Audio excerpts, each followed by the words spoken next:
Welcome students, welcome to AIR Gurukul. My name is Rohit Shrivastava और इस session में हम लोग एक्सेलरेशन टाइम ग्राफ के बारे में डिस्कशन करेंगे। तो पिछले सेशन में हमने VT ग्राफ के बारे में जाना था। VT ग्राफ का स्लोप क्या देता है, एरिया क्या देता है, various types of VT graphs हमने डिस्कस किए थे, उनको कैसे एनालाइज करते हैं।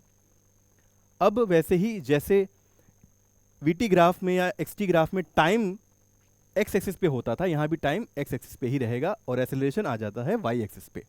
अब इस ग्राफ में देखो, एक pink line straight line origin से होती हुई जा रही है और T1 से T2 टाइम में एक्सेलरेशन A1 से A2 तक चेंज हुआ। ठीक है, तो ये वाला हिस्सा जो है राइज कहलाएगा, which is change in y axis, which is इसको डेल्टा वाई भी कह सकते हैं। और दिस हिस्सा is run, which is also called as delta x या डेल्टा टी भी कह सकते हैं इसे। ठीक है, तो तुम देखो कि हर पॉइंट पे इस पर्टिकुलर ग्राफ में जो थीटा है विद द एक्स एक्सिस वो चेंज नहीं हो रहा है, वो कांस्टेंट बना हुआ है। क्योंकि अगर ओरिजिन पे देखें थीटा एक्स एक्सिस से और इस पर्टिकुलर पॉइंट पे देखें which is a, let's suppose, ये भी थीटा ही रहेगा because these are corresponding angles. यहाँ पर अगर एक पैरेलल लाइन खींच लो और ये एंगल देखो तो ये भी थीटा ही रहेगा। इसको सी नाम दे दो, आई थिंक बी दे दो। ओके, तो ओ ए बी पे एंगल थीटा थीटा थीटा ही बना हुआ है। और कोई पॉइंट भी चेक करोगे तो उस पर एंगल थीटा ही रहेगा टाइम एक्सिस के साथ या एक्स एक्सिस के साथ। तो अगर थीटा सेम है हर पॉइंट पे तो टैन थीटा की वैल्यू भी सेम रहेगी। तो कह सकते हैं हम लोग slope at O is equal to slope at A is equal to slope at B, right, and that is equal to tan theta. और टैन थीटा क्या होता है, अगर तुम इस ट्रायंगल में देखो, राइट एंगल ट्रायंगल जो बना हुआ है, tan theta will be equal to rise by run, rise by run या परपेंडिकुलर अपॉन बेस। और राइज की वैल्यू कितनी होगी, तुम देखो ये पॉइंट A2 है और ये पॉइंट A1 है, राइट। तो A2 माइनस A1 की वैल्यू ही क्या होगी, राइज होगी। और रन की वैल्यू कितनी होगी, T2 माइनस T1 होगी। ओके, टैन थीटा की वैल्यू आ गई A2 minus A1 upon T2 minus T1। अब इसको देखो, ये एक नया फिजिकल क्वांटिटी बन के आ रहा है, इसको हम लोग कहते हैं जर्क। क्यों कहते हैं jerk, because this is change, rate of change in acceleration या फिर चेंज इन एक्सेलरेशन अपॉन में टाइम टेकन, जिसको हम लोग rate of change of acceleration ही कहेंगे। तो जैसे rate of change of velocity होता था acceleration, rate of change of displacement होता था वेलोसिटी, वैसे ही rate of change of acceleration होता है जर्क। इसको जर्क नाम क्यों दिया गया, फॉर एग्जाम्पल अगर तुम अपने टू व्हीलर को रेस बहुत तेजी से दो उसमें अचानक से, तो वो गाड़ी जो है थोड़ी सी जर्क मारेगी, उछल जाएगी, राइट। और अगर फोर व्हीलर पे तुम ट्राई करो, वहाँ भी अगर एक्सेलरेटर पे पाँव रख दो अचानक से बहुत ज़ोर से, तो गाड़ी जो है जंप कर जाती है, जर्क देती है थोड़ी सी। तो उसी को हम लोग कहते हैं rate of change of acceleration, क्योंकि उसमें एक्सेलरेशन बहुत तेज़ी से चेंज हो रही होती है टाइम के साथ, और वही होता है जर्क। वहीं से ही टर्म आया जर्क। ठीक है, तो आई होप कि slope of eighty graph clear हुआ तुम्हें। अब एरिया ऑफ एटी ग्राफ क्या देता है, एरिया ऑफ वीटी ग्राफ क्या देता था, डिस्प्लेसमेंट देता था। एरिया ऑफ एटी ग्राफ क्या देगा, let's see. Again we have an acceleration time graph जिसमें एक्सेलरेशन कांस्टेंट बनी हुई है टाइम के साथ। यू कैन सी 4 पे है तो 4 पे ही बनी हुई है, टाइम बढ़ रहा है। ठीक है, तो अगर हम लोग इस एटी ग्राफ का एरिया निकालें तो क्या करेंगे, ये एक रेक्टेंगल बनेगा यहाँ एंड तक पहुँचने पर, राइट। तो ये वाला हिस्सा पूरा रेक्टेंगल हो जाएगा। और ये पूरा अगर मान लो एक्सेलरेशन है और यहाँ से यहाँ तक जो है टाइम ही है, तो इसका एरिया क्या हो जाएगा, area of the rectangle, area of the rectangle होगा length into breadth, which is T into A या फिर ए इंटू टी लिख सकते हैं इसे।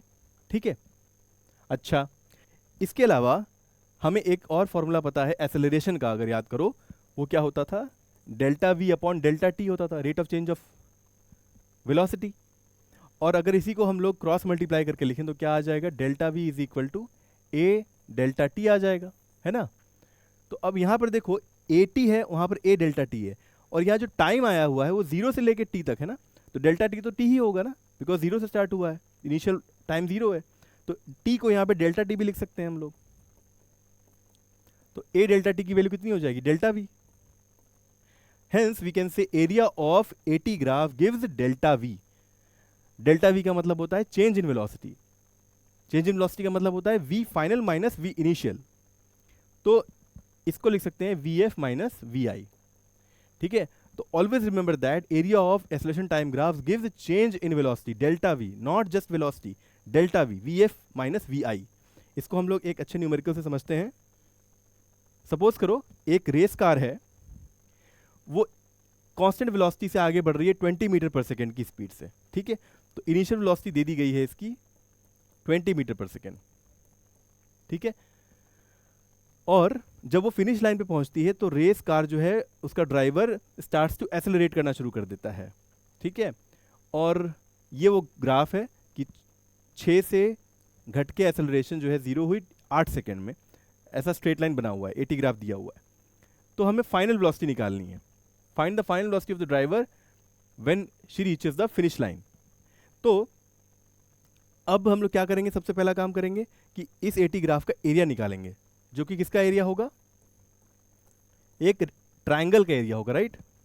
तो एरिया ऑफ ट्रायंगल क्या हो जाएगा इस केस में, half into time which is I mean half into base into height होता है, राइट। तो इसमें बेस क्या है, 8 है, हाइट क्या है, 6 है, कितना आ गया, 2 3 जा 6, 8 3 जा 24। तो एरिया ऑफ एटी ग्राफ आया 24, और एरिया ऑफ एटी ग्राफ क्या देता है, डेल्टा वी देता है, राइट। तो 24 की वैल्यू होगी किसके बराबर, ये होगा डेल्टा वी के बराबर। अब इसको लिख लेते हैं ऐसे करके, 24 is equal to delta v, और 20 डेल्टा वी को हम लोग क्या लिखते थे, v F minus v initial, right. तो 24 v F minus v initial कितना है, 20 है, that will be equal to 24, right.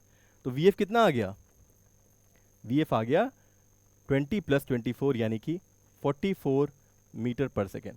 तो फाइनल वेलोसिटी जो होगी इस पर्टिकुलर रेस कार की वो होगी 44 metre per second before she reaches the finish line, ठीक है। तो हमेशा डेल्टा वी का ख्याल रखना है, area of eighty graph delta we देता है, that is V F minus we I, उसी को हमने 24 के बराबर रखा और वहाँ से हमने वी एफ निकाल लिया, वी आई तो दिया ही हुआ था 20, ठीक है। तो आई होप कि एटी ग्राफ के कॉन्सेप्ट तुम्हें समझ में आ रहे हैं। एक और क्वेश्चन दिया हुआ है एटी ग्राफ पे, लेट्स सॉल्व इट आउट, कि at t equal to 0 body start from rest, यानी कि यू 0 है या वी आई 0 है, ठीक है। और ये एटी ग्राफ दिया हुआ है, 10 से स्ट्रेट लाइन में मूव करता हुआ ग्राफ 0 पे आया 11 सेकेंड में, ठीक है। तो फाइनल वेलोसिटी कितनी, मैक्सिमम फाइनल वेलोसिटी अटेन करेगा बॉडी, इसके लिए अगेन क्या करेंगे, इसका एरिया निकालेंगे। एरिया ऑफ एटी ग्राफ क्या देगा इसमें, एरिया ऑफ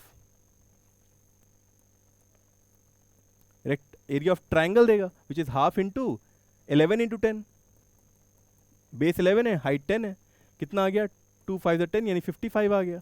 और 55 किसके बराबर होगा, डेल्टा वी के बराबर होगा, because area of eighty graph delta we देता है, यानी कि डेल्टा वी क्या होगा, v F minus we i, right. और ये v F minus we i 55 के बराबर होगा, ठीक है। अच्छा, अब यहाँ पर वी आई 0 दिया हुआ है, ये टर्म 0 हो गया, तो वी एफ कितना आ गया, 55 मीटर पर सेकेंड। क्या कोई ऑप्शन है इसमें, yes, 55 metre per second option is present in option B. So therefore option B is right, 55 metre per second. तो आई होप कि एरिया ऑफ एटी ग्राफ और स्लोप ऑफ एटी ग्राफ तुम्हें समझ में आए, ठीक है। In the next session we will meet with new topics of one dimensional motion. Until then, keep learning and keep having fun with physics. Thank you very much.